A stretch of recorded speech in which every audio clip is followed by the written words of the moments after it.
Students, now we start lesson 2 part 3 Bharat माता।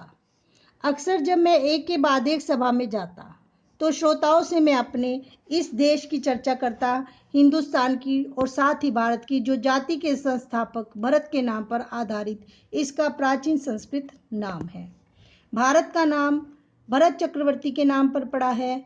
शहरों में ऐसा कम किया क्योंकि वहाँ के श्रोता अपेक्षाकृत आधुनिक थे और वे अधिक दमदार भाषण की अपेक्षा करते थे। पर सीमित नजरिए वाले किसानों को मैंने इस महान देश की बाबत बताया जिसकी मुक्ति के लिए हम संघर्ष कर रहे हैं। कैसे इसका हर हिस्सा दूसरे से भिन्न होते हुए भी भारत है, यानी अनेकता में एकता भारत की विशेषता।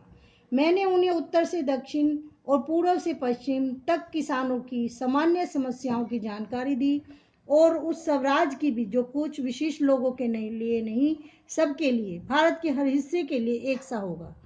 मैंने उन्हें सुदूर उत्तर पश्चिम में खैबर पास से कन्याकुमारी या केप कोमरिन तक अपनी यात्रा के बारे में बताया। मैंने बताया कि कैसे हर जगह मुझसे किसानों ने एक ही जैसे सवाल पूछे। क्यों? क्योंकि उनकी सबकी समस्याएं समान थी।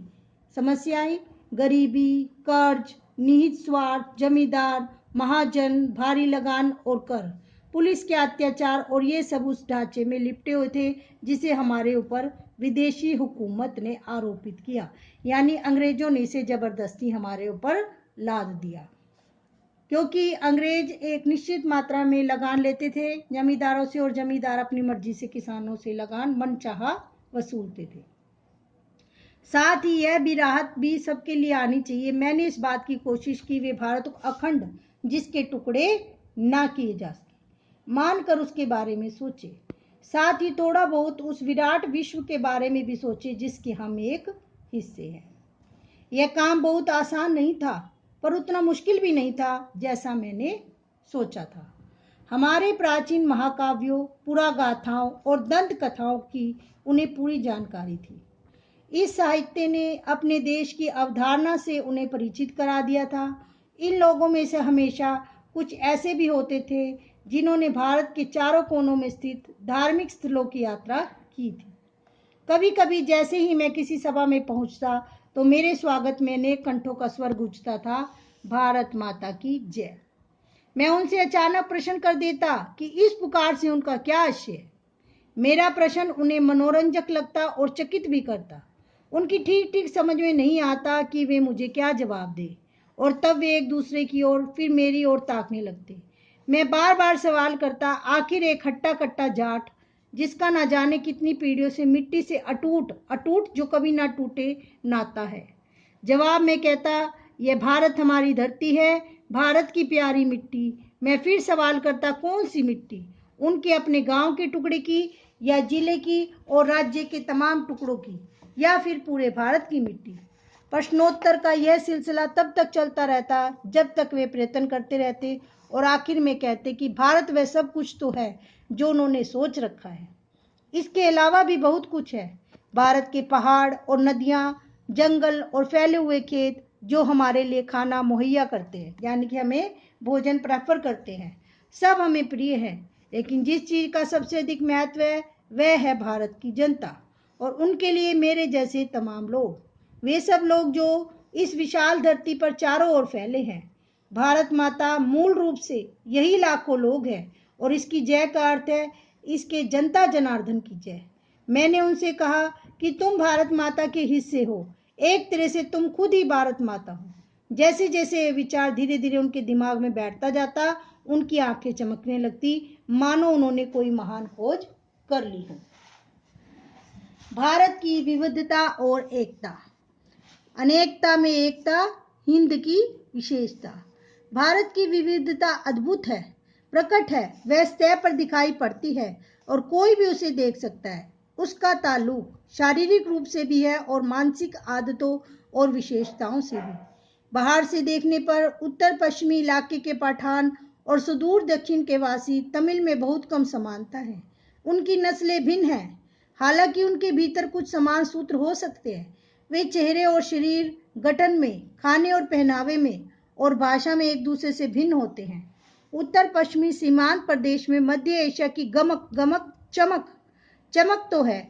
वहाँ के बहुत से रीति रिवाज हैं कस्टम्स हैं, जैसे कश्मीर के भी हिमालय के उस पार के देशों की याद दिलाती है। पठानों के लोग प्रचलित नृत्य रूसी कोजक नृत्य शैली से मिलते हैं। इन तमाम भिन्नताओं के बावजूद पठान पर भारत की छाप वैसी ही स्पष्ट है जैसी तमिल पर। इसमें कोई अचरज नहीं, क्योंकि सीमा के ये प्रदेश और साथ ही अफगानिस्तान भी भारत के साथ हजारों वर्षों से जुड़े हुए हैं। ये पुराने तुर्क और दूसरी जातियां जो अफगानिस्तान और मध्य एशिया में बसी थी, इस्लाम के आने से पहले बौद्ध थी और उससे भी पहले वैदिक काल में हिंदू थी। सीमांत क्षेत्र प्राचीन भारतीय संस्कृति के प्रमुख केंद्रों में से था। अब भी स्मारकों और मठों के ढेरों ध्वस्त अवशेष बिखरे हैं, विशेष रूप से तक्षशिला के महान विश्वविद्यालय के। तक्षशिला जो है एक महान विश्वविद्यालय है हमारे भारत में, जहाँ पर विश्वविद्यालय की सभी दूसरे देशों के बच्चे भी पढ़ने के लिए आते थे। विश्व माने सारे संसार के, जो 2000 वर्ष पहले अपनी प्रसिद्धि की चरम सीमा मैक्सिमम पॉइंट पर था। सारे भारत के साथ ही एशिया के विभिन्न भागों से विद्यार्थी यहाँ खींचे आते थे। धर्म परिवर्तन से अंतर जरूर आया, पर उन क्षेत्रों के लोगों ने जो मानसिकता विकसित कर ली थी वह पूरी तरह नहीं बदल सकी। पठान और तमिल दो चरम उदाहरण हैं, बाकी की स्थिति कहीं इन देशों के बीच में है। सबकी अपनी अलग अलग विशेषताएं हैं, पर सब पर इसने गहरी छाप भारतीयता की है। यह जानकारी बेहद हैरत में डालने वाली है कि बंगाली, मराठी, गुजराती, तमिल, आंध्र, उड़िया, असमी, कन्नड़, मलयाली, सिंधी, पंजाबी, पठान, कश्मीरी, राजपूत और हिंदुस्तानी भाषा भाषी जनता से बसा हुआ विशाल मध्य भाग कैसे सैकड़ों वर्षों से अपनी अपनी अलग पहचान बनाए रहा है। इसके बावजूद इन सब के गुण दोष कमोबेश एक सी है। इसकी जानकारी पुरानी परंपरा और अभिलेखों से मिलती है। साथ ही इस पूरे दौरान वे ऐसे भारतीय बने रहे हैं जिनकी राष्ट्रीय विरासत एक ही थी और नैतिक और मानसिक विशेषताएं भी समान थी।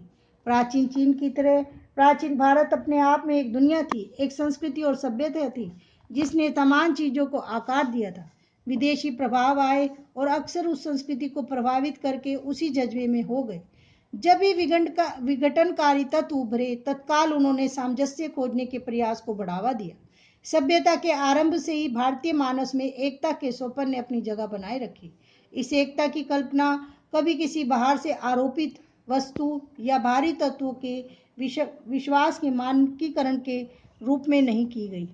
इसके अंतर्गत विश्वासों और रीति रिवाजों के प्रति अपार सहिष्णुता का पालन किया गया और साथ ही हर तरह की विविधता को मान्यता ही नहीं प्रोत्साहन भी दिया।